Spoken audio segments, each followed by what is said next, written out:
Hello, my friends. MarkJack79 here. Welcome back to the channel. Today, we are here to tackle Dragon Ball Daima Episode 6, subtitled Lightning. This is easily the best episode of Daima so far, so let's not dawdle. Let's jump right into it. Episode starts with the plane continuing to go down from the sky when we left off on Episode 5. We land and we figure out that it's way too much junk and luggage on the plane, and Pepsi has to immediately pull out her boomer skills and fix the plane to get it back up into the air. We are immediately then hit with a wave of comedic flair, which has Goku continuously telling his friends that he really needs to take a shit. Then he's like, hey, does anybody have any toilet paper?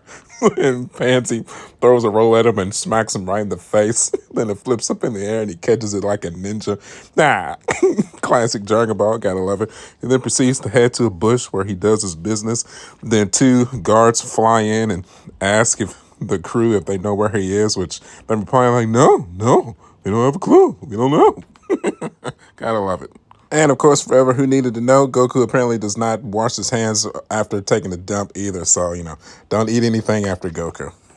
Then we are greeted with more lore updates to the original story involving the Supreme Kai. Apparently, of course, we know that they come from the level 2 of the demon world. They come from glime trees.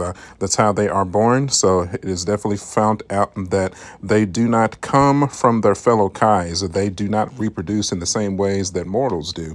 They are produced every couple of centuries from the glime trees, which is why they are called glimes. It is also figured out that they do not hold specific genders because they do not reproduce, not in the way that mortals do. So they do not hold male or female gender roles.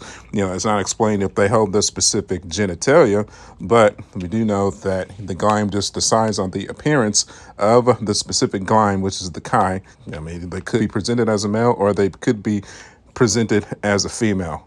Little weird, but this is Toriyama's story, not mine. Also, I did not know this before, but that is why glimes or Supreme Kais do not eat physical food. They do drink water and drink tea, so on and so forth, but they do not eat. So, more lore for you. We also learned that Degussa and Shin were born from the same tree as well, with Shin being 216 years older than Degussa. And Degussa decided to stay within the demon level 2 world when the rest of the Gleams decided to move over to the mortal world. And he did not get along with his fellow Glimes at all whatsoever. Also, for those that wanted to know, there are 5 different Glime trees. So Kibito, Shin, and Old Kai could potentially be from the 5 different trees. However, they are all still technically from the demon realm, so they are all still technically the same species. Then we have Arnitsu, Shin's older sister. When we found out, she is the mad genius scientist who, according to Shin, has always been ambitious and wanted more than just a normal Glime life, and also chose to remain in the demon realm when all of the other Glimes moved to the mortal realm. Then the biggest story development in the story so far, we find out that Glorio is working specifically with her to achieve a goal that is unknown to us and the rest of the group. I would assume it is her goal to take over King Goma and resume his spot for the queen of the demon realm. That would be my educated guess. However, how they are going to achieve this without having Goku and Shin to say anything about it, that is anyone's guess. Surely they have got some kind of magical capabilities that's going to try to harness them to keep them from getting in the way. It's definitely coming to my understanding that Goma is not really that much of a threat that he claims to be. Probably got a little bit going on, but I'm thinking Arnitsu is probably the true antagonist of the series that we just haven't seen her really come through with her powers yet. Then once that is taken care of, our heroes decide to take a nest stake in this cave when they eat all this artificially made food. It looks like the meat is made from demon bugs, so I found that pretty funny.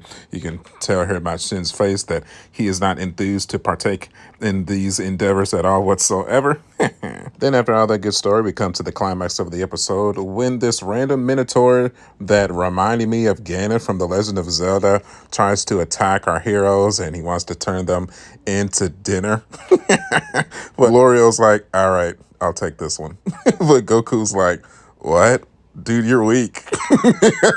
I'll take it. What are you talking about? Hey, Glorio's like, hey man, you keep getting my name wrong. You think I'm weak? Do you really think I'm just that incompetent, bro? Do I really need to prove myself to you? And Goku's like, all right, let's go at it then. What proceeded over the next 5 minutes was easily my favorite section of the entire show so far. It was really cool to get to know what Glorio is really capable of. So we got to see some new Majin magic. He raised that one finger over the air. It immediately reminded me of Frieza. I thought he was going to start, making that planet devastator death beam ball. But it turned out being super cool because first, he shot it at Goku like a death beam, but then, Goku deflected it, and then he ended up turning the beam almost into like a lightning whip. Kind of reminded me of Ivy from Soul Calibur, or that one chick from Star Wars that has the lightning whip, a lightsaber. I can't think of her name, but man, it was super cool. Then we didn't know until now, but apparently, Goku, has the ability to become a Super Saiyan, but he hadn't really mastered it yet until that exact moment. He even mentioned to the rest of the heroes that like, I didn't know if I could still become a Super Saiyan, but as we're seeing here, even when I'm still a kid, I still have the capabilities to, unlock this power that I've always had. So that was super cool to see. It was a magnificent display of animation and a magnificent display of power by Glorio. Now, of course, it is Goku, and this is a Goku with all of his martial arts knowledge after the Buu saga. So this is definitely still a Goku that is absolutely not to be trifled with at all whatsoever. I do enjoy that the story represented that. Glorio is a skilled combatant in his own right, but what we saw from this little 5-minute encounter here, it seems that he is still not a match for Goku, even in his child form at all whatsoever. Goku's overconfidence is definitely showcased here 100-fold. For those that have been longtime Dragon Ball fans, that is one of his biggest weaknesses. Once he thinks that he has a fight in the bag and he's not being challenged, he just doesn't even take it serious at all whatsoever. He almost starts to be a kind of a dick.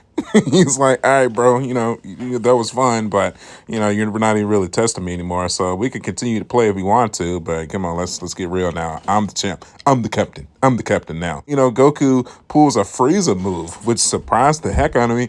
He's like, I'm just going to fight you with one arm. That's all I need. I don't need anything else. This one arm, you can do whatever you want. I'm going to beat you with one arm. And that definitely reminds us of the battle against Frieza on Namek when Frieza turns to 50% of his power and he tells Goku, he's like, all right, I'm going to beat you just using my legs and my tail. I'm not going to use my arms at all. So that is a nice homage to that iconic battle. Also kind of reminded me of the time that Goku had to use the one arm to take down King Piccolo as well. And it's like, bro, like this one arm's got enough power to take down the most tyrannical dictator the earth has ever known. So like, I'm pretty sure this one appendage is enough to beat you. Overconfidence level 1000, which was so funny and kind of sad at the same time because it proved to be exactly the case, because even before Goku transformed, he wasn't really giving Glorio a serious fight, and Glorio looked like to be trying his hardest, and it just was not doing anything at all. When he started to think that he was maybe getting the best of Goku, then Goku transforms into a Super Saiyan, and I mean, it's just not even a competition at all. Then he uses an after image technique and teleports behind Glorio, and Goku's like, dude, it's time to give it a rest here. At which point, then even Glorio is like, yeah, you right. I don't want these problems. And then they, decide to just move on. But I don't know. I kind of got a weird feeling about it, man. It kind of reminded me of that after Zamasu first battle when he went Super Saiyan 2 and he like wiped the floor with Zamasu. And then obviously we know the Goku Black story, he ended up using the Super Dragon Balls to take Goku's body.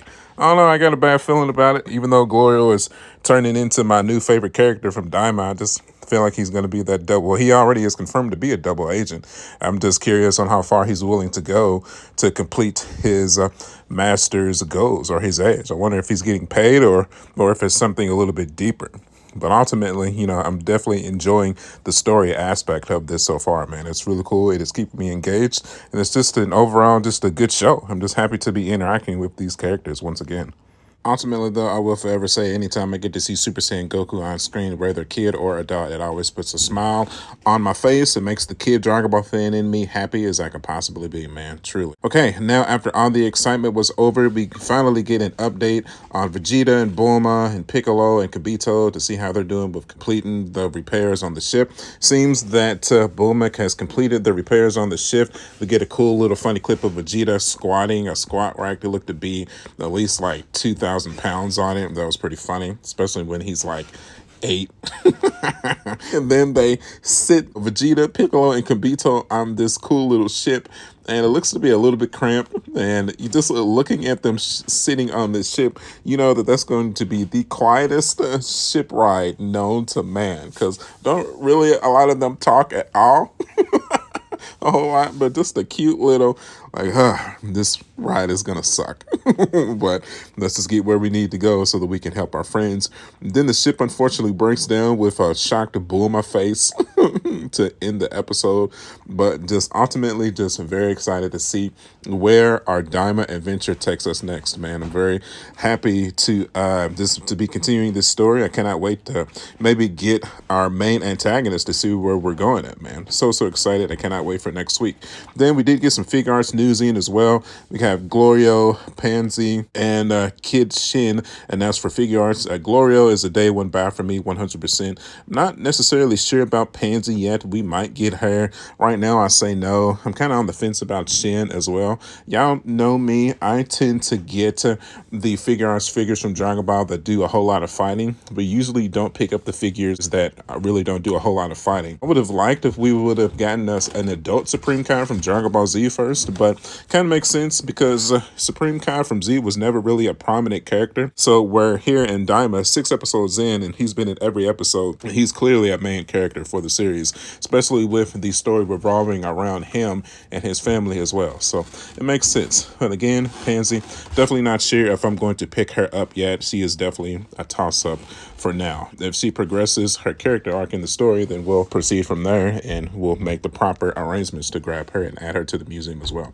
Okay, now that is going to do it, my friends. So if you enjoyed this video, you know what to do. Please hit that like button. You know, I am enjoying this show thoroughly. Thank you for taking this journey with me. If you watched all 6 reviews from the episodes or from this show, I would really appreciate that. That really makes me happy. This is something that I'm new that I've done for the channel, and I'm happy to have stayed with it. And I cannot wait to see y'all next week for episode 7.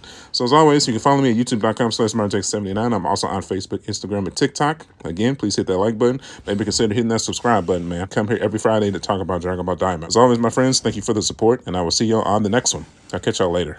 Bye.